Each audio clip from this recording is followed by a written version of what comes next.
Hi, guys, and welcome to another session of Sharing is Caring. Are you a fresh graduate and worried about not getting a job soon? Are you worried that you haven't yet received your certificate and that you might lose out on opportunities because of that? Do not despair. I'll share with you right now a few tips and tricks that will help you to get that interview that you are looking for and to secure the job that you seek. You know that an application process consists of many steps. The very first one being the actual job application itself. Unless you submit a job application, you have no chance of actually securing a job. Now, a job application would consist of two very important documents, namely your CV or curriculum vitae and your cover letter. Both these documents hold equal importance, and you should never submit one without the other. They serve two different purposes and therefore they are partners. They both need to be submitted as part of your application. Remember, your CV is your space to show off your education and job experience.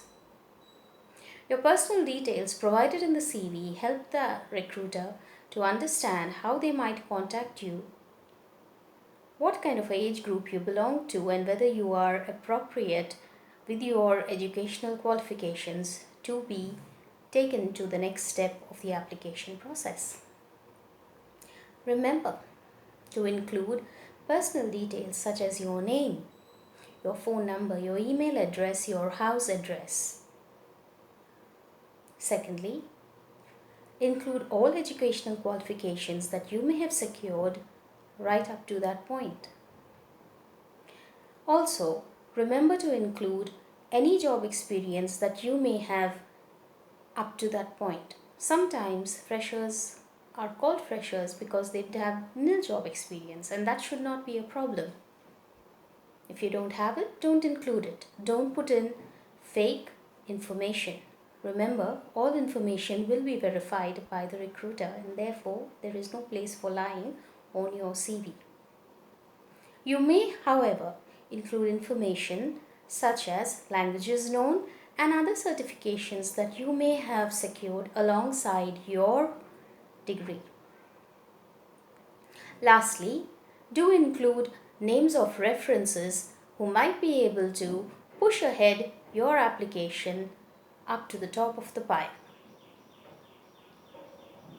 Remember, guys, your CV is an informational document only.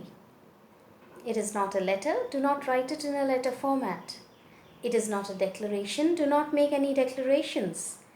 And do not include your date or your signature unless asked for.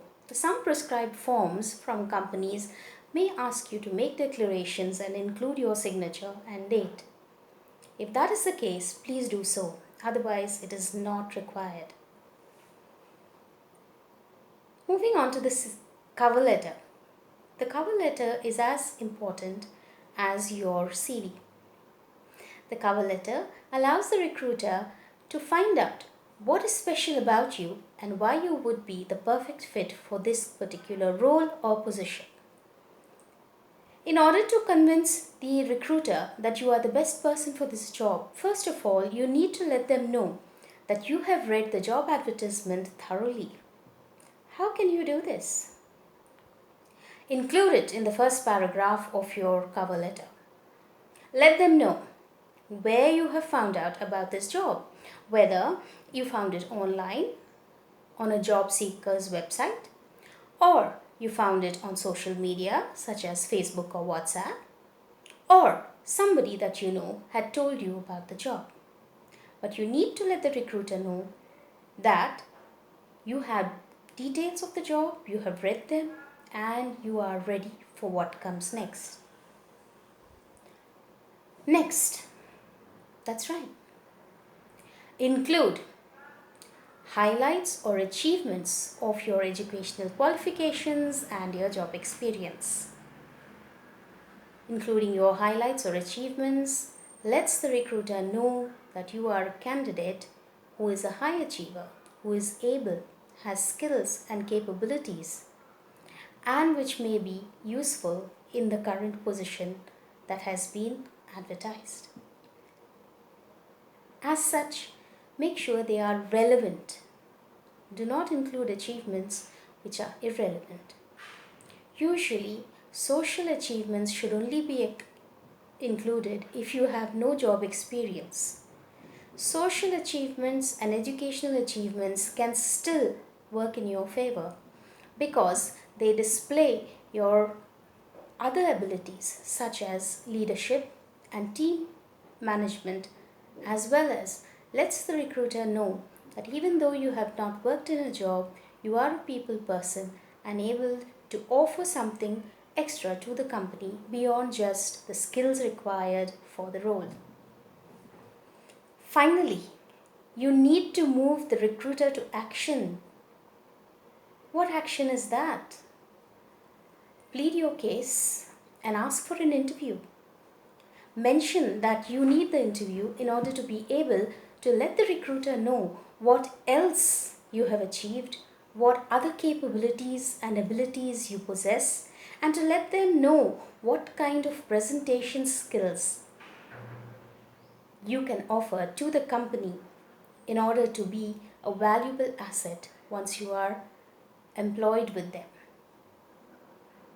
So remember, the cover letter has 3 parts: where you found out about the advertisement, secondly, your highlights and your achievements, and finally, ask for an interview. Remember, your CV is an informational document only and has to contain only relevant information which will help the recruiter to make a fair decision to move you along and call you in for the interview. I'm sure you found these tips helpful, so please do like this video and share it with your friends. Also, please go on and check out my YouTube channel at youtube.com/Morena Francois.